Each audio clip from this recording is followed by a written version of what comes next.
اللہ رب کریم کی حمد و ثنا جو تمام تعریفوں کے لائق ہے، حبیب خدا احمد مجتبی محمد مصطفیٰ صلی اللہ علیہ وآلہ وسلم، ذات بالا صفات پر اور ان کی آل پر نذرانہ عقیدت درود و سلام کے پھول نچھاور کرنے کے بعد میں نے قرآن مجید فرقان حمید دارین کتاب میں سے ایک آیات کریمہ پڑھنے کا شرف حاصل کیا ہے۔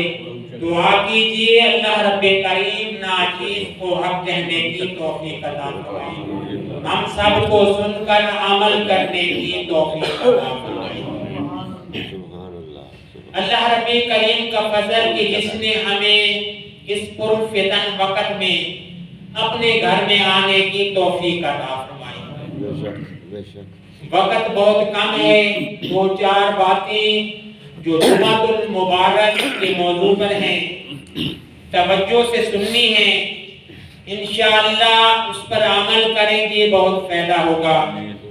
اللہ رب کریم کے محبوب ارشاد فرماتے ہیں جمعۃ المبارک بہت فضیلت والا دن ہے۔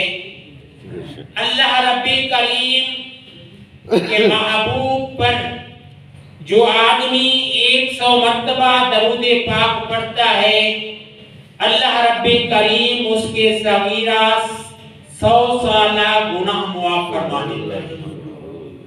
100 مرتبہ جو پڑھتا ہے، ایک صحابی نے پوچھا یا رسول اللہ اگر اس سے تعداد بڑھا دیں تو پیارے آقا فرماتے ہیں اللہ کریم ذات ہے، وہ فضل فرماتا ہے اگر 200 مرتبہ جو آدمی پڑھتا ہے اللہ 200 سال کے گناہ معاف فرماتا ہے۔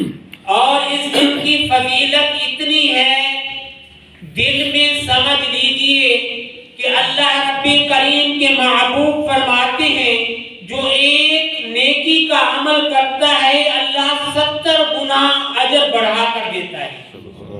نیکی کوئی بھی کم نہیں ہوتی، لیکن جمعۃ المبارک کی برکت اور فضیلت اتنی ہے کہ اللہ رب کریم اسے 70 گنا اجر عطا فرماتا ہے۔ ایک روایت میں آتا ہے جو مومن مسلمان جمعۃ المبارک کو فوت ہو جاتا ہے، اللہ رب کریم اس کا حساب و کتاب قبر میں نہیں ہوتا۔ یہ جمعۃ المبارک کی فضیلت ہے، کیونکہ انسان کی جو پیدائش بابا آدم علیہ السلام کا جو گارا بنا کر ان کا بت بنایا گیا، اس میں روح بھی جمعۃ المبارک کو پھونکی گئی۔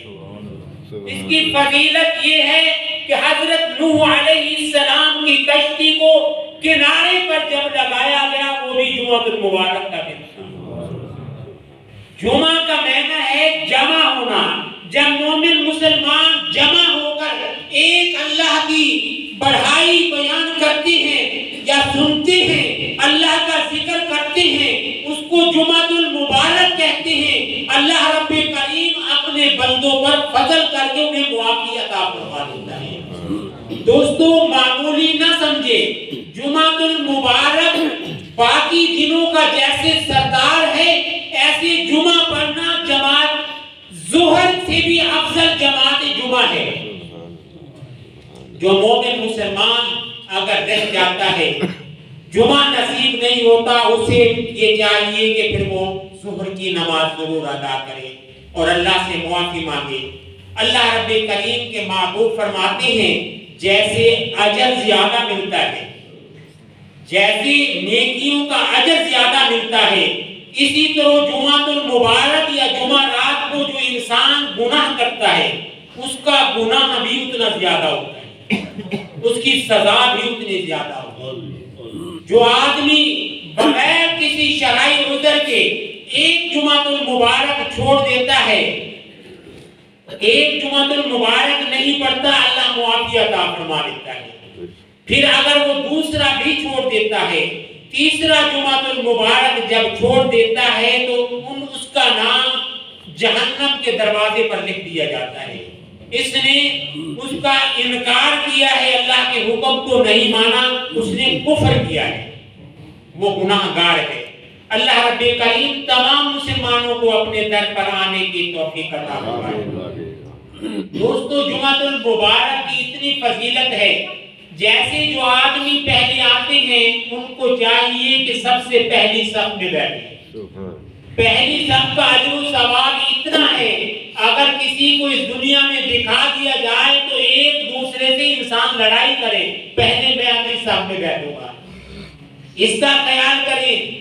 اور دوسرا، جب خطبہ ہوتا ہے، دوسری آذان آ جاتی ہے، جو میں نے آیات کریمہ پڑھی ہے اس کا مفہوم بھی یہی ہے، جب جمعۃ المبارک کی آذان آ جائے، اے مومن مسلمانوں اپنا کاروبار روک دو۔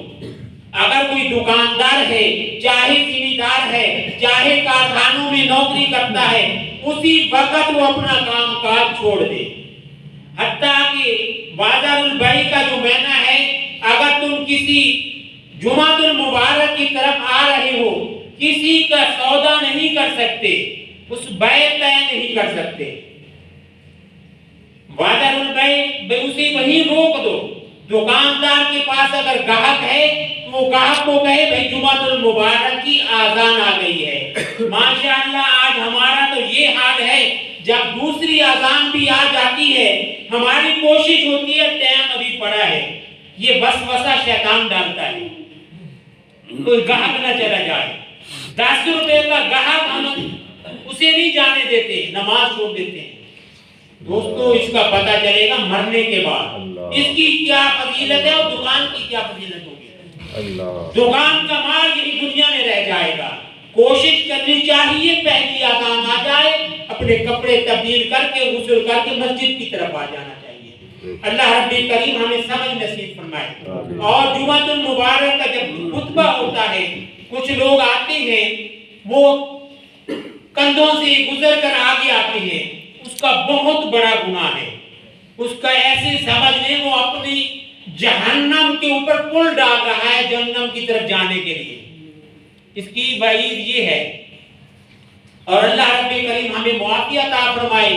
تیسری بات، اگر کوئی بچہ یا کوئی شرارت کرتا ہے اسے تم زبان سے نہیں روک سکتے، اسے زبان سے نہیں روک سکتے، ہاں آنکھ سے یا اشارے سے تھوڑا منع کر سکتے ہیں، ویسے نہیں روک سکتے زبان سے بھی تو صحیح ہو جا۔ اس کی اتنی وعید ہے، اللہ رب کریم معافی عطا فرمائے۔ اور ایک یہ بات ہے، جب درود پاک پڑھا جائے یا پیارے آقا کا نام آ جائے، وہ بھی آپ زبان سے صلی اللہ علیہ وآلہ وسلم نہیں کہنا چاہیے، وہ دل ہی دل میں کہہ دے۔ اگر کسی نے کہہ لیا ہے تو زیادہ گناہ نہیں ہے، ویسے یہ خاموشی کا اسی لیے ہے کہ تم توجہ کرو، جو امام صاحب خطبہ پڑھ رہا ہے ان لفظوں کے معنوں پر آپ توجہ دیں۔ یہ ضروری جو باتیں تھی جو میں نے بتائی ہیں، ان پر اللہ رب کریم مجھے اور آپ کو عمل کرنے کی توفیق عطا فرمائے۔ آمین و آخر دعوانا ان الحمد للہ۔